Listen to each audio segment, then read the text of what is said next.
Hey guys, it's Miss Trapp. Today I'm going to be sharing with you a bad case of stripes. My class has really already done this, but they all said it was one of their favorite books, and so I thought, why not share it again? Because it really is a fun book to read. And before we get started, it teaches a really big lesson. So be thinking as I'm reading, what's the lesson or the moral of this story? And it has an overall theme. So let's think about that as I read. So go ahead and take a good look at the cover and make a prediction. What do you think this story is going to be about? We can go ahead and make some predictions because we see maybe she has a ton of stripes in different colors. She has a thermometer, so she's probably not feeling the best. And looks like she's a little sad by the look on her face. So this is by David Shannon, and I hope you enjoy. Camilla Cream loved lima beans, but she never ate them. All of her friends hated lima beans, and she wanted to fit in. Camilla was always worried about what other people thought of her. Today, she was fretting about what other people were going to think of what she was wearing. Okay? She really couldn't decide what to wear. There were so many people to impress.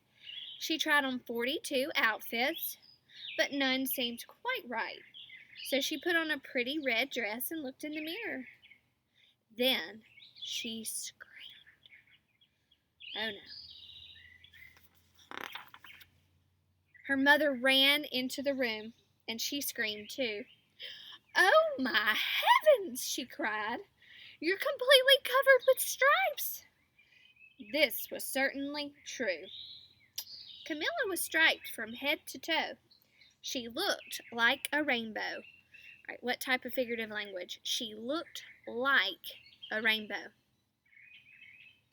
All right, good. That would be a simile because you're comparing the way Camilla looks to a rainbow using the word like. Very good. Mrs. Cream felt Camilla's forehead. "Do you feel all right?" she asked. "I feel fine," Camilla answered. "But just look at me."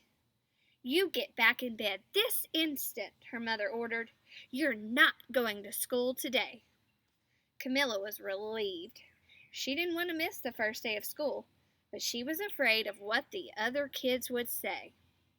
And she had no idea what to wear with those crazy stripes. Remember, how many dresses had she already tried on? 42, I believe. So she said, "These stripes won't go with anything. I can't go to school." Let's see what happens. That afternoon, Dr. Bumble came to examine Camilla. "Most extraordinary," he exclaimed. "I've never seen anything like it. Are you having any coughing, sneezing, runny nose, aches, pains, chills, hot flashes, dizziness, drowsiness, shortness of breath, or uncontrollable twitching?" "No," Camilla told him. "I feel fine." "Well then," Dr. Bumble said, turning to Mrs. Cream, "I don't see any reason why she shouldn't go to school tomorrow. Here's some ointment that will help her clear up those stripes in a few days. And if it doesn't, you know where to reach me." And off he went. So it's time for her to go back to school. Let's see what's going to happen when she returns. The next day was a disaster. Everyone at school laughed at Camilla. They called her Camilla Crayon and Night of the Living Lollipop. She tried her best to act as if everything were normal. But when the class said the Pledge of Allegiance, her stripes turned red, white, and blue, and she broke out in stars. Okay, you see this picture? When we did this as a class, my class got to illustrate Camilla, and a lot of them chose to illustrate her looking like the flag. A lot of them did just the multicolored stripes, but it was fun to see which one they chose. So anything they say, Camilla seems to turn into, right? The other kids thought this was great. One yelled out, "Let's see some purple polka dots." Sure enough, Camilla turned all purple polka dotty. Okay. Someone else shouted, "Checkerboard!" And a pattern of squares covered her skin. Soon everyone was calling out different shapes and colors. And poor Camilla was changing faster than you can change channels on a TV. Look at all the kids and all their faces. It looks like they're having a lot of fun at the expense of Camilla, right? Sad. Matt, put yourself in Camilla's shoes. How would you feel if, you were changing by the minute and all the people in your class were just laughing? Okay, it's pretty cruel. That night, Mr. Harms, the school principal, called. "I'm sorry, Mrs. Cream, but I'm going to have to ask you to keep Camilla home from school. She is just too much of a distraction. And I've been getting calls from the other parents. They're afraid those stripes may be contagious." Camilla was so embarrassed. She couldn't believe that 2 days ago everyone liked her.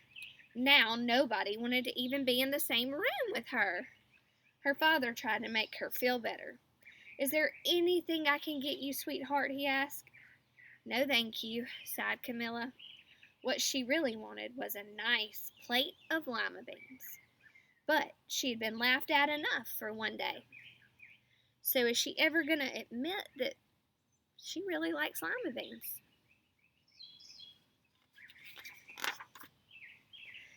Well, yes, I see," Dr. Bumble mumbled when Mr. Cream phoned the next day.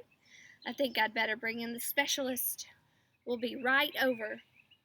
All right, so let's think about the word specialist. What do you think that means? Okay, those are maybe people that are very specific in what they study to become a doctor. So we're bringing in the specialist. Let's see if they can figure this out. Okay. Then 4 people in long white coats arrived. He introduced them to the Creams. "This is Dr. Gropp, Dr. Sponge, Dr. Cricket, and Dr. Young." "Well, if it's not the mumps," concluded Dr. Gropp, "or the measles," said Dr. Sponge. "It's definitely not chicken pox," put in Dr. Cricket. "Or sunburns," said Dr. Young. "Try these," said the specialist. They each handed her a bottle filled with different colored pills.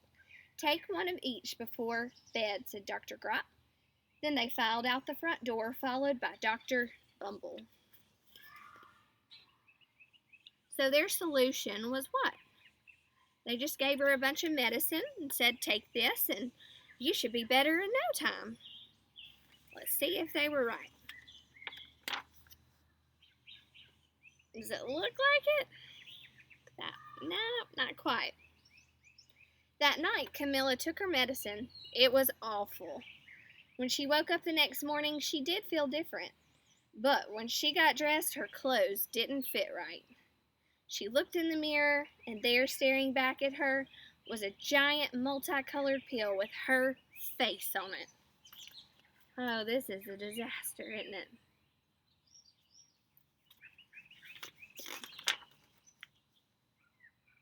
Dr. Bumble rushed over as soon as Mrs. Cream called, but this time, instead of the specialists, he brought the experts. Okay, so we're taking it a step further here. We've gone through the specialists. Now we're going to the experts. What do you think the experts, what does that mean? Okay, that would be someone who is particularly good. They excel at what they do in their field of medicine. Okay? Dr. Gourd and Mr. Mellon were the finest scientific minds in the land. Once again, Camilla was poked and prodded, looked at and listened to.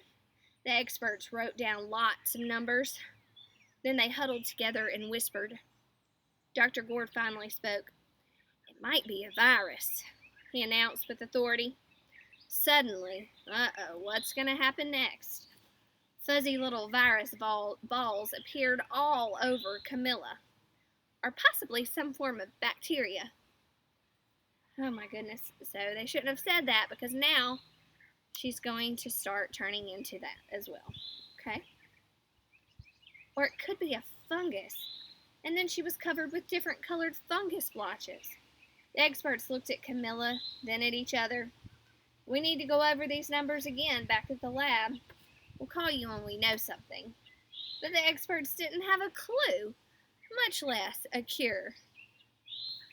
So even they can't figure this out.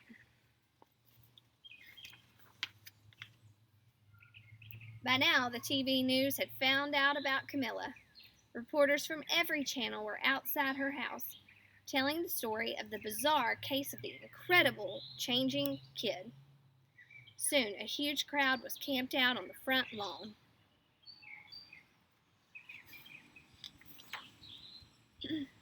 The Creams were swamped with all kinds of remedies, from psychologists, allergists, herbalists, nutritionists, psychics, an old medicine man, a guru, and even a veterinarian.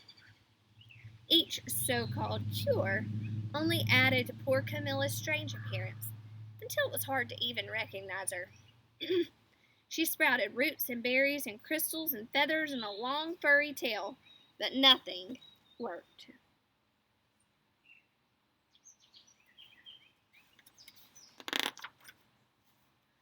One day, a woman who called herself an environmental therapist claimed she could cure Camilla. Close your eyes, she said. Breathe deeply and become one with your room. I wish you hadn't said that, Camilla said. Slowly, she started to melt into the walls. Her bed became her mouth, her nose was her dresser, and 2 paintings were her eyes. The therapist screamed and ran from the house. What are we going to do? Cried Mrs. Cream. It just keeps getting worse and worse. She began to sob. Okay, to sob, it means to cry uncontrollably. You can imagine how her parents feel. They've tried every possible remedy, and nothing seems to work. They've tried everything. At that moment, Mr. Cream heard a quiet little knock at the door. He opened it, and there stood an old woman who was just as plump and sweet as a strawberry. Okay, I saw another form of figurative language. Listen to this and tell me what it is. She was just as plump and sweet as a strawberry. What would that be? Okay, good, a simile, because you're comparing this woman to a strawberry. So 2 unlike things, you are using the word as. Good job. Excuse me, she said brightly, but I think I can help. She went into Camilla's room and looked around. My goodness, she said with a shake of her head. What we have here is a bad case of stripes. One of the worst I've ever seen. She pulled a container of small green beans from her bag. Are those magic beans? Asked Mrs. Cream. Oh my, no, replied the kind old woman. There's no such thing. These are just plain old lima beans. I bet you'd like some, wouldn't you? She asked Camilla. Camilla wanted a big heaping plate full of lima beans more than just about anything. She was still afraid to admit it. Yuck, she said. No one likes lima beans, especially me. Oh dear, the old woman said sadly. I guess I was wrong about you. She put the beans back in her bag and started towards the door. Camilla watched the old woman walk away. Those beans would be so good right now. And being laughed at for eating them was nothing compared to what she'd been going through. She finally couldn't stand it. Wait, she cried. The truth is, I really love lima beans. I thought so, the old woman said with a smile. She took a handful of beans and popped them into Camilla's mouth. Said Camilla. Okay, what do you think is going to happen next?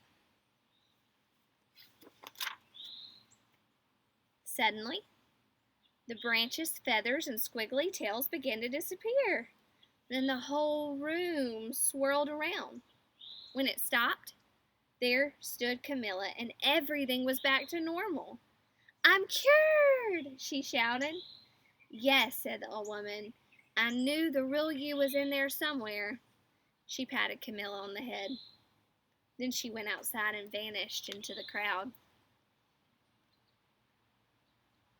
Okay, wow. It's a little old lady. She knew what she was doing. Afterward, Camilla wasn't quite the same. Some of the kids at school said that she was weird, but she did not care one bit. She ate all the lima beans she wanted, and she never even had a touch of stripes again. Look at her face and how happy she is. Okay, good. Remember at the beginning when I said I want you to think about the lesson or the moral of the story? What was it? I'll give you a minute to think about it. What was the lesson of the story? Okay, good. It's to be true to yourself. Just because others may make fun of you because you like something that is different, that's okay. You need to be true to you because that's what's important, right? And your true friends will accept you for who you are. Okay, I really like this book, and I hope you enjoyed it as much as I did, and my class has in the past. Great to see you guys, and until next time, see you soon. Bye, guys.